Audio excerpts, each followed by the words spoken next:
E em relação à saúde mental também, né? Pois assim como os humanos, eles também podem ter ansiedade, ter depressão, ter estresse. Meus amores, olha, cachorro tem tudo também, viu? E para entender melhor sobre como cuidar do seu pet e da saúde deles, né? Eu vou conversar a partir de agora com o nosso veterinário doutor e também psiquiatra em animal, né, doutor Gil? Sim, eita, boa que tarde, coisa boa. Fica aí, bom? pode ficar. Seja bem-vindo, viu? Nosso Tarde da Gente de hoje. Minha gente, olha, até psiquiatra tem para cachorro, gostei. Então Sim. tem psiquiatra, oftalmologista, cardiologista, todas as especialidades. Todas as especialidades. Gostei demais, viu, doutor Gil? Doutor Gil, antes de falarmos aí sobre essa saúde mental dos animais, eu gostaria de saber o seguinte, explica pra gente um pouquinho o que pode causar as alergias dos pets. A gente viu aí a matéria, o salsichinha lá dos donos, né? E aí ele agora tá comendo só comidas mais saudáveis, tipo comidas mesmo, né? Frutinhas, carne, enfim. E o que pode causar essas alergias? Todos os pets podem ter alergia? Sim, sim, todos os pets podem ter alergia e essas podem ser provocadas por diversos motivos. Pode ser por alimentação, ambiental, pode ser por produtos químicos que usamos para poder fazer a limpeza em nossa residência. Então são muitas as origens de alergias nos pets. O que é que eles sentem quando eles estão com alergia? É bem similar a nós, né? Eles acabam sentindo muitas vezes uma depressão, ficam calmos, parados, outras vezes ficam se coçando demais, outras vezes passam a ter reações nos seus dejetos, né? No comportamento, passam a ficar espirrando, quer dizer, são diversos tipos de comportamentos que vêm a chamar a atenção de que provavelmente ele está com alguma problemática e, fazendo a avaliação clínica, chegar ao quadro de alergia. Os gatos também podem ter alergias, Sim, não só sim. os cachorros, né? Positivo, tanto cães como gatos, todos os pets. Que tipo de alergias eles podem ter? Tipo, alergia de pele? Eles podem ter rinite também, esse negócio de rinite, que a gente tem, né, essas coisas. Tem também. Eles podem também expressar a alergia através de problemas respiratórios também, né? Sim. Então, muitas vezes a gente tem, na melhor das boas intenções, adquirir um produto químico para poder fazer toda a limpeza da casa e faz. Só que acaba tendo um problema de alergia. Então isso daí a gente começa a observar com a mudança do comportamento do pet, né? Ele começa a não querer comer direito, começa a se coçar demais, começa a ter problemas às vezes respiratórios, às vezes começa a ter a sua evacuação com sangue ou então de maneira irregular. E isso tudo daí chama a atenção do tutor. E aí na avaliação chega-se a essa conclusão de poder ser um caso alérgico. Maravilha. Vamos lá. Toda alimentação pode causar uma alergia ou não? Não, toda alimentação não, mas vai depender do organismo do pet. Porque uma mesma alimentação pode dar certo, por exemplo, para 5, 10, 15 animais, mas um talvez não.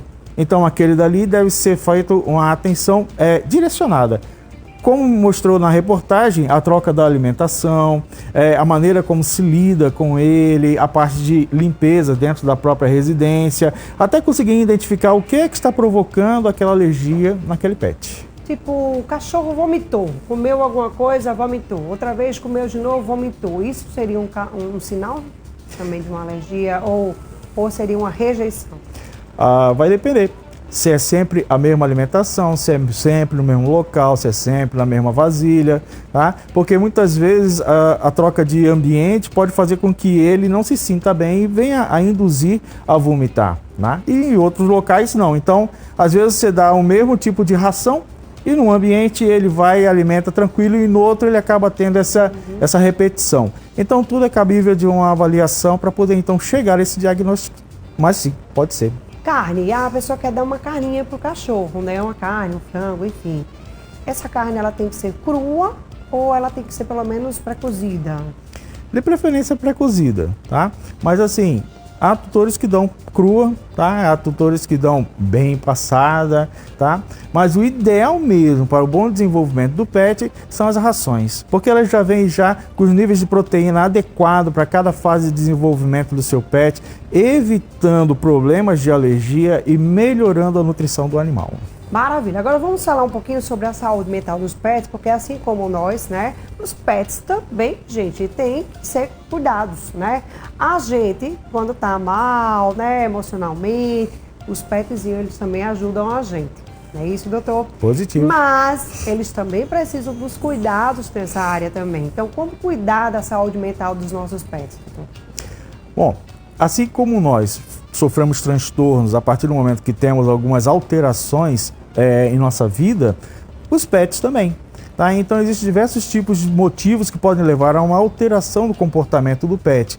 A perda de um tutor, a ausência do tutor prolongadamente, às vezes viaja, alguma coisa assim, a introdução de um outro animal na residência, às vezes até a chegada de uma nova pessoa, um bebê, por exemplo. Por quê? Porque o animal ali está como o rei, né? Dono da situação sozinho. E daqui a pouco chega um outro animal. Às vezes a gente pensa assim, meu pet está tão sozinho, vou adquirir outro para fazer companhia. Mas na reflexão do pet, não é uma nova companhia, é uma nova competição. Competição por alimentação, por espaço, por atenção, por afeto. Então isso tudo leva a problemas psiquiátricos. Gente, eu tenho 2, por isso que os meus são assim, ó. Vivem se pegando, eles brigam, eles se amam e brigam e se amam, viu, doutor? Sim. Porque uma hora eles estão lá, meu filho, olha, eu vejo a hora um morder o outro, sabe? Daqui a pouco eles estão lá fazendo carinho um no outro. Eu digo, meu Deus do céu, não estou entendendo nada, né? Uma hora estão de bem, outra hora estão mais ou menos, né? E enfim, realmente, quando chegou o outro cachorro em casa, né? Aí o outro ficou meio, oxente, quem é esse que tá aqui, esse intruso, né? Enfim, e aí a atenção ficou um pouquinho pro outro, que era bebê. Aí, não que a gente não dava atenção para ele, né? Porque a gente não pode deixar, é como filho, né, doutor? Exato. A gente não pode, por exemplo, ter um filho e aí tá grávida, aí vai vir o outro, o novinho, o bebê, e dar atenção só para aquele novinho. Não, tem que dar atenção, continuar dando atenção pro outro também, para não existir os ciúmes, né? Para não existir a depressão e outras coisas mais. E assim como nós, seres humanos, os pets também sentem. Perfeito. Né? Doutor, como saber se o pet da gente ele está estressado, se ele está ansioso? Como a gente sabe? Tem algum sinal assim que eles mostram? O principal sinal é a mudança de comportamento, né? Digamos que geralmente ele é muito quietinho, fica no canto dele, faz as necessidades no lugarzinho certo e daqui a pouco ele começa a mudar esse comportamento, ficar mais agressivo, fazer as suas necessidades fora do lugar correto, não era de destruir as coisas como pegar sapato, chinelo, daqui a pouco passa a ter esse comportamento. Isso tudo mostra que houve uma alteração no comportamento dele. E o que provocou essa alteração?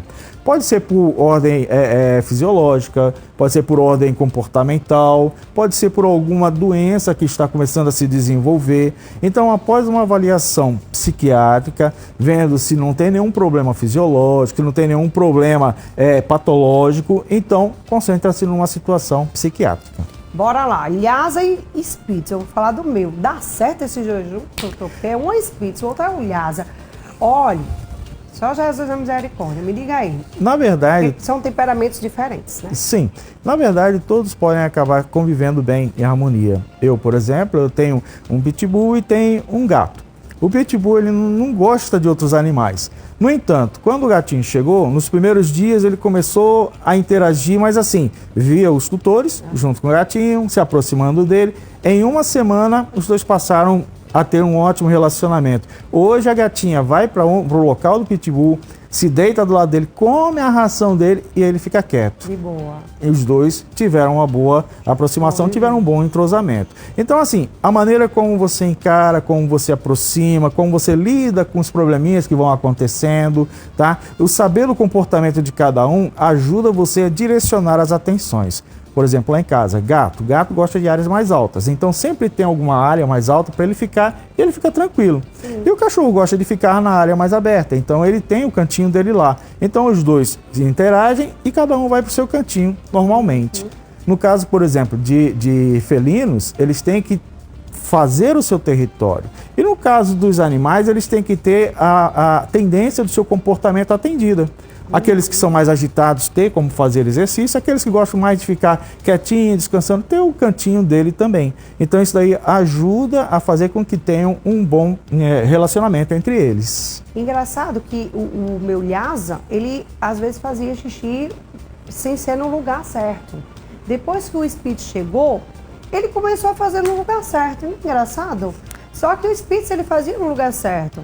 Só que como ele era bebê e ele se distanciasse um pouquinho, aí ele não conseguia, eu acho que chegar até o banheirinho e fazia às vezes no lugar errado.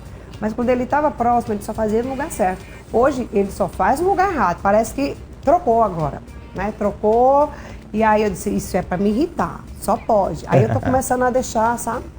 Sem brigar muito, para ver se ele vai voltando, né? Então, como é que a gente faz? Porque é difícil, viu, adestrar cachorro, né, doutor? Numa visão psiquiátrica, essa situação de urinar fora do local pode ser uma demarcação de território. Querendo dizer para o outro que, ó, esse canto aqui é meu.